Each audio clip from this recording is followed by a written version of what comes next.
noite, meus irmãos. Quarta-feira, dia 1º de julho.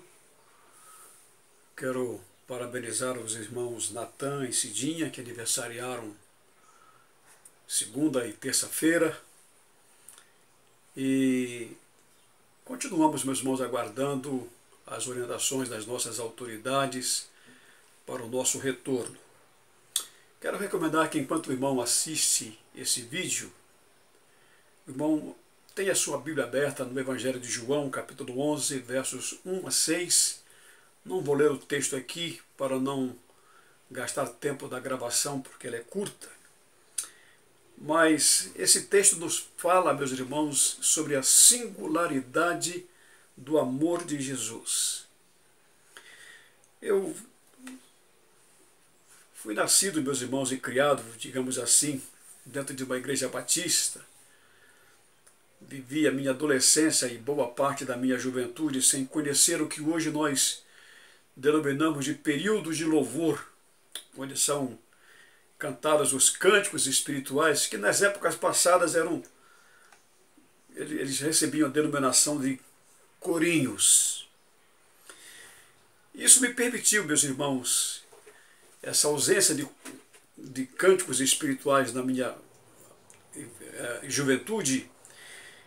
Isso permitiu que eu fosse criado como os bons e velhos hinos do cantor cristão, ainda bastante empregado, pelo menos em nossa igreja, graças a Deus, não é? E hoje reforçados pela presença do hinário para o culto cristão. E um dos hinos meus prediletos, meus irmãos, é o hino 36 do cantor cristão, que começa a sua primeira estrofe dizendo: ó maravilha do amor de Jesus, desse admirável amor sem igual. Esse texto, meus irmãos, que nós acabamos de ler, retrata bem essa singularidade do amor de Jesus, o amor que Jesus expressa por todos nós e que não deixa de ser uma versão diferente, mesmo, do tipo de amor com que nós nos amamos uns aos outros, não é? Jesus recebeu uma notícia enviada por Marta e Maria, que seu irmão Lázaro estava passando mal, estava doente, e ao contrário do que se poderia esperar, Jesus ainda se demora 2 dias no lugar onde estava, e só depois é que vai ao encontro, e aí o Lázaro já havia morrido. Mas eu quero retratar, meus irmãos, nessa atitude de Jesus, algumas lições preciosas para nós. Primeiro, meus irmãos, ao se demorar 2 dias e não se apressar o que seria esperado, Jesus nos mostra que o seu propósito não era impedir o sofrimento da família, como a morte daquele que certamente era o provedor daquela casa. Jesus tinha um plano maior e melhor, que era ressuscitar Lázaro dentre os mortos.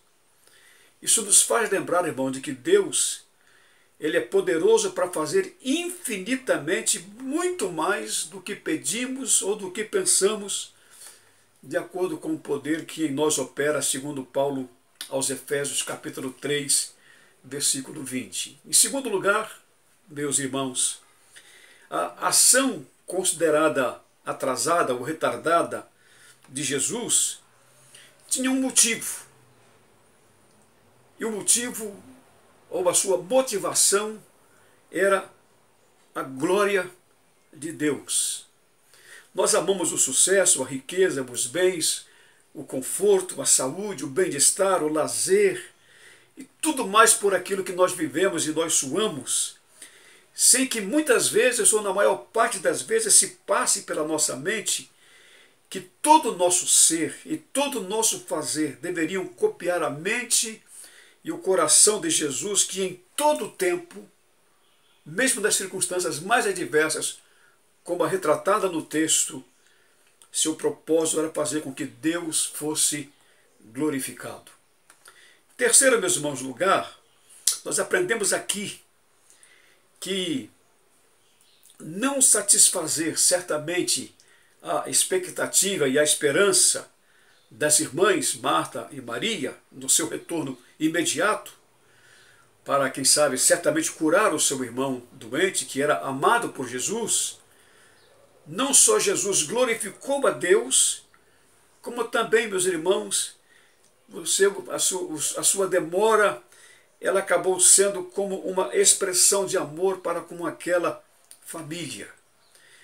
Porque o restante da história nos mostra que a primeira palavra que Jesus ouviu de Marta, quando ele chegou, foi uma queixa. Ó Senhor, se o Senhor estivesse aqui, meu irmão não teria morrido. Jesus amava aquelas pessoas, Jesus nos ama. Eram pessoas suas conhecidas suas, eram seus hospedeiros. Mas ter se demorado aqui, meus irmãos, foi para Marta e Maria tudo, menos um ato de amor, porque eles ainda não compreendiam, como muitas vezes nós não compreendemos os propósitos de Deus, e muito menos glorificá-lo a respeito das circunstâncias da vida, muitas vezes adversas. Contudo, meus irmãos, Deus sempre quer para cada um de nós o melhor. E o melhor que Deus quer para cada um de nós sempre envolve a glória do nosso Deus. Então, queridos, aprendamos todos que nem sempre, não apenas Deus, não responderá no momento que nós desejamos, como também nem sempre virá a resposta que nós almejamos. Mas a resposta de Deus, uma coisa é certa para todos nós: em tudo Ele será glorificado. Que o Senhor Deus possa abençoar a sua vida, a sua família, no nome de Jesus. Amém.